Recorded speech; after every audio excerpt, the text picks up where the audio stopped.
अस्सलाम वालेकुम।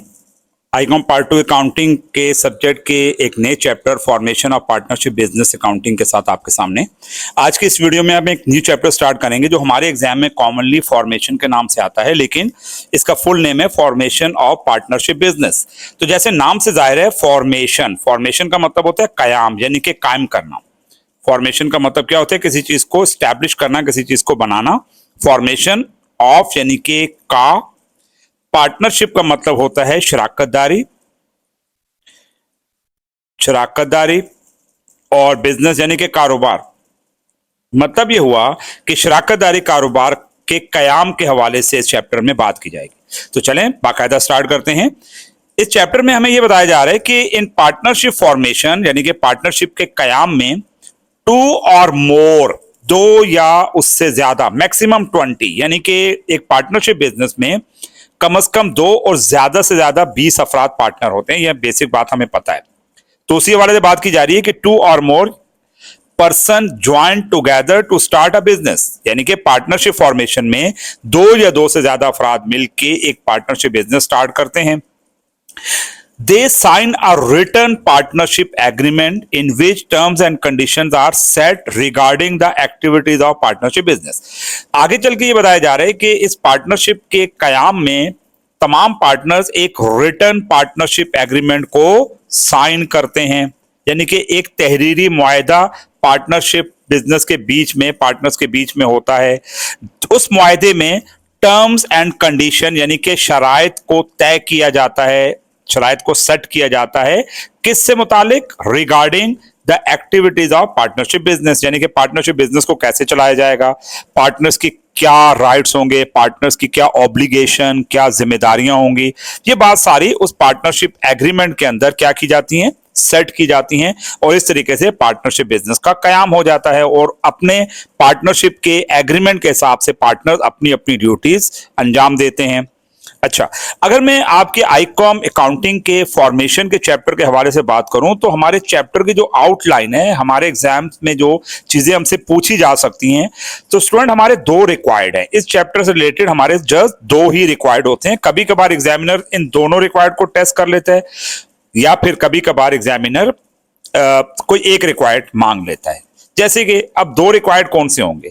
Journal entries आपको बनानी होंगी। पहला रिक्वायर्ड जर्नल एंट्रीज, यानी कि वो आपसे एंट्रीज मांग सकता है। किससे मुतालिक? Related to formation of new partnership business. जब एक नया पार्टनरशिप बिजनेस बनेगा तो उससे रिलेटेड वो आपसे जर्नल एंट्रीज मांग सकता है या मांगता है। जर्नल एंट्रीज हमें बनानी आनी चाहिए कि 2 या 2 से ज्यादा अफराद मिलके जब एक पार्टनरशिप बिजनेस स्टार्ट करेंगे तो उसकी जर्नल एंट्रीज कैसे बनेगी, हमें इस चीज को इस चैप्टर में समझना है। और सेकंड रिक्वायर्ड हमारा होता है बैलेंस शीट। हमें बैलेंस शीट भी बनानी आनी चाहिए। किसकी? एक न्यू पार्टनरशिप बिजनेस की। Balance sheet of a new partnership business, एक नए शराकतदारी कारोबार की बैलेंस शीट कैसे बनती है, हमें इस चैप्टर में ये भी समझना होगा।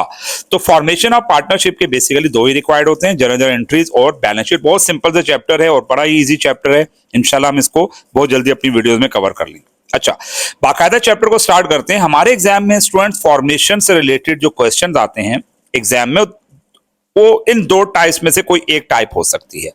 फॉर्मेशन कैसे की जाती है? फॉर्मेशन किसकी? Formation of partnership business. एक पार्टनरशिप बिजनेस का कयाम, फॉर्मेशन कैसे होती है? पहला तरीका यह है by fresh investment. By fresh investment का मतलब है कि बिल्कुल जीरो से, बिल्कुल स्क्रैच से स्टार्ट की जाए।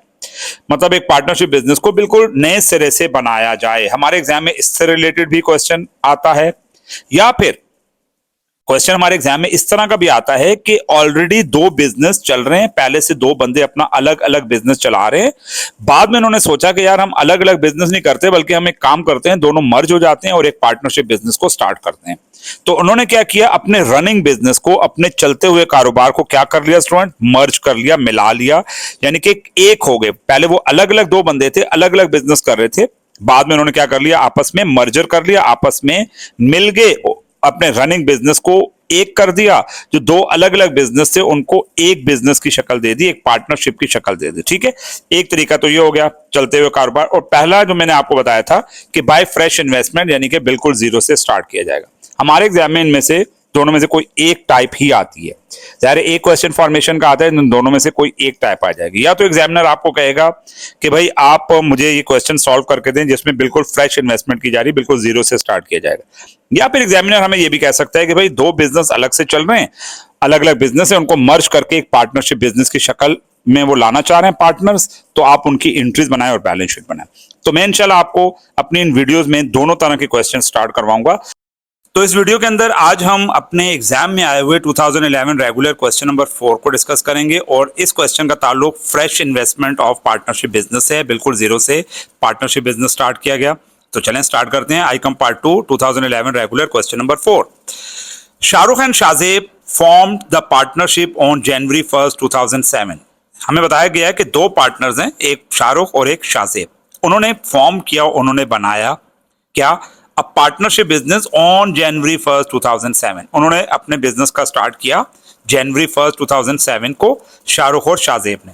The partners invested the following asset. तो पार्टनर्स ने ज़ाहिर बिजनेस स्टार्ट किया तो उनको बिजनेस में कुछ एसेट्स इन्वेस्ट करने पड़ेंगे, कुछ एसेट बिजनेस में लगाने पड़ेंगे। तो शाहरुख और शाहजेब की डिटेल बताई जा रही है कि शाहरुख ने बिजनेस को कैश दिया 1,40,000 का, यानी कि शाहरुख घर से कैश लेकर आया 1,40,000 और शाहजेब घर से कैश लेकर आया 1,70,000। शाहरुख जी कह रहे हैं कि भाई मेरे पास एक पीस ऑफ लैंड है, एक जमीन का टुकड़ा है, एक प्लॉट है जिसकी कीमत 20,000 है और ये प्लॉट में बिजनेस में इन्वेस्ट करने जा रहा हूं। शाहजेब कह रहे हैं मेरे पास तो ऐसा कोई प्लॉट नहीं है, लेकिन शाहजेब ये कह रहे हैं मेरे पास एक बिल्डिंग है जिसकी मालियत, जिसकी कीमत 1,80,000 है, वो बिल्डिंग में बिजनेस में इन्वेस्ट कर दूंगा। शाहरुख कह रहे हैं मेरे पास बिल्डिंग नहीं है। इसी तरह शाहरुख कह रहे हैं मेरे पास कोई कंप्यूटर, लैपटॉप, कोई टाइपराइटर, कोई ऐसी चीज यानी कि ऑफिस इक्विपमेंट है 80,000 का, वो मैं बिजनेस को दूंगा, जबकि शाहजेब के पास ऐसी कोई चीज नहीं है। तो कहने का मतलब है कि शाहरुख और शाहजेब ने बिजनेस में ये चीजें इन्वेस्ट की। शाहरुख ने बिजनेस में 3 चीजें इन्वेस्ट की, जबकि शाहजेब ने बिजनेस में 2 चीजें इन्वेस्ट की। अब एग्जामिनर हमसे क्या चाह रहा है, रिक्वायर्ड क्या है, हमें करना क्या है, record the above transaction in journal. अभी हमने डिस्कस किया था कि हमारी कोर्स आउटलाइन में 2 चीजें होती हैं, या तो वो आपसे जर्नल मांगेगा या फिर जर्नल के साथ बैलेंस शीट भी मांग लेगा। लेकिन इस पहले क्वेश्चन में जो 2011 रेगुलर क्वेश्चन नंबर 4 है, उसमें जस्ट हमसे एंट्रीज मांगी गई हैं जर्नल। और स्टूडेंट आपको पता है जर्नल बनाने का तरीका क्या होता है कि सबसे पहले आपको फॉर्मेट बनाना होता है। अगर बिजनेस का नाम दिया हुआ है तो नाम लिख देंगे, अदरवाइज पार्टनर्स का नाम लिख देंगे, या फिर इनके नाम का पहला लेटर भी हम लिख सकते हैं, S&S भी लिख सकते हैं, जर्नल।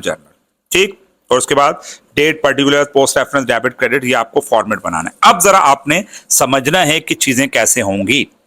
देखें, शाहरुख और शाहजेब 2 पार्टनर्स हैं, दोनों की इन्वेस्टमेंट को रिकॉर्ड करना है, दोनों की जो उन्होंने बिजनेस में पैसा लगाया, चीजें लगाई, उसको रिकॉर्ड करना है। तो 1 बाय 1 हमें चलना पड़ेगा। पहले हम शाहरुख की एंट्रीज बनाएंगे, फिर हम शाहजेब की एंट्रीज बनाएंगे।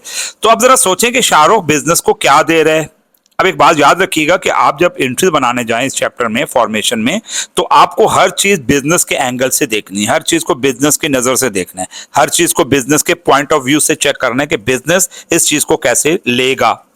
तो अब जब शाहरुख बिजनेस को कैश देगा, शाहरुख बिजनेस को लैंड देगा, शाहरुख बिजनेस को इक्विपमेंट देगा, ये 3 चीजें जब वो बिजनेस को देगा, तो बताइएगा क्या ये 3 चीजें, क्या ये 3 एसेट्स बिजनेस के पास आ रहे हैं या बिजनेस से जा रहे हैं, यानी कि न्यू पार्टनरशिप बिजनेस में ये चीजें आ रही हैं या जा रही हैं। आपका रिप्लाई होगा आ रही हैं। बिल्कुल, जब बिजनेस के पास ये चीजें आएंगी तो बताइएगा बिजनेस के एसेट्स में इजाफा होगा या कमी होगी। जब तक शाहरुख ने ये एसेट्स बिजनेस को नहीं दिए थे तो बिजनेस के पास 0 एसेट थे, बिजनेस के पास 0 एसेट थे, बिजनेस के पास कोई एसेट नहीं था। लेकिन जैसे ही शाहरुख बिजनेस को कैश देगा, जैसे ही लैंड हवाले करेगा, जैसे ही इक्विपमेंट बिजनेस में ला के रखेगा, तो ये 3 चीजें बिजनेस के पास आ जाएंगी, ये 3 चीजें न्यू बिजनेस के पास आ जाएंगी। तो बिजनेस के एसेट में इजाफा होगा या कमी, एसेट में इजाफा होगा। तो जब एसेट में इजाफा होता है तो हम क्या करते हैं, डेबिट करते हैं। तो सिंपल है, देखें इसकी एंट्री कैसे बनेगी। आपने ईयर लिखना है क्वेश्चन के मुताबिक 2007 जनवरी 1। जो एसेट्स चारों बिजनेस को दे रहा है, 1,40,000 का कैश, 20,000 की लैंड और 80,000 का इक्विपमेंट, एज पर क्वेश्चन ये 3 चीजें, तो आपने इनको डेबिट के कॉलम में लिख लेना है। डेबिट का लफ्जी मतलब होता है लेना। बिजनेस ये एसेट्स ले रहा है शाहरुख से, तो लेन में यानी कि डेबिट में आपने चीजें ले लेनी। बिजनेस के एसेट में इजाफा और एसेट में इजाफा होता है तो डेबिट।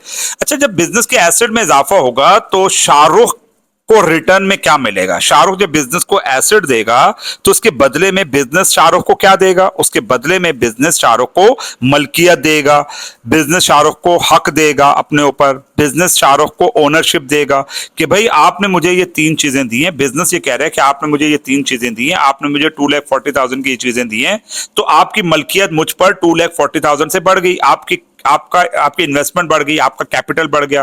कैपिटल कहते हैं मलकियत को, हक को, राइट को। तो जब तक शाहरुख ने बिजनेस को एसेट नहीं दिए थे तो उसकी परसेंटेज मलकियत की 0 थी, वो बिजनेस में 0% का मालिक था।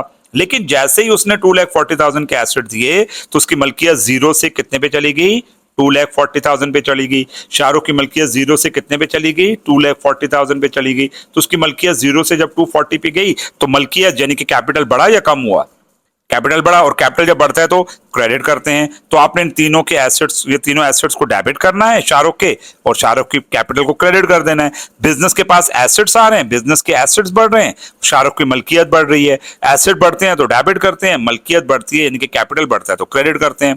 नरेशन आ जाएगी to record investment of Shahrukh. और सेम लाइक इसी तरह आपने शाहजेब की इन्वेस्टमेंट को भी रिकॉर्ड करना है। अब देखें शाहजेब बिजनेस को क्या दे रहा है, कैश 170 और बिल्डिंग 180, यानी कि ये 2 चीजें शाहजेब बिजनेस को दे रहा है। तो अब जरा सोचे ना, बिजनेस के एसेट्स में एक बार फिर इजाफा होने जा रहा है या कमी, इजाफा। और एसेट में जब इजाफा होता है तो क्या करते हैं, डेबिट करते हैं। तो आपने कैश को डेबिट करना है, आपने बिल्डिंग को डेबिट करना है। और सेम लाइक जैसे शाहरुख की मलकियत बढ़ी थी, शाहरुख का कैपिटल बढ़ा था, तो शाहजेब का भी कैपिटल बढ़ेगा, उसकी मलकियत भी बढ़ेगी, वो भी कंपनी का मालिक बन जाएगा। तो उसकी मलकियत कितने से बढ़ी, 350, क्योंकि इन दोनों का टोटल 350 आ रहा है। तो कैश डेबिट, बिल्डिंग डेबिट और कैपिटल शाहजेब क्रेडिट। नरेशन आ जाएगी to record investment of Shahzeb. Same narration, यहां जगह नहीं थी तो मैंने नहीं लिखा, सेम आ जाएगा to record investment of Shahrukh की जगह शाहजेब आ जाएगा, तो यहां पे शाहजेब लिख दीजिएगा। उम्मीद करता हूं कि एक बिल्कुल सिंपल सा क्वेश्चन आपको समझ आया होगा। इंशाल्लाह नेक्स्ट वीडियो में एक थोड़े एडवांस क्वेश्चन के साथ आपके सामने हाजिर होंगे और चीजों को हम डिस्कस करेंगे कि थोड़ा एडवांस जब क्वेश्चन आएगा तो फिर हम कैसे करेंगे। ठीक है जी, अल्लाह हाफिज। उम्मीद करता हूं कि आपको ये क्वेश्चन समझ आ गया होगा। इंशाल्लाह नेक्स्ट वीडियो में हम एक नए क्वेश्चन को डिस्कस करेंगे।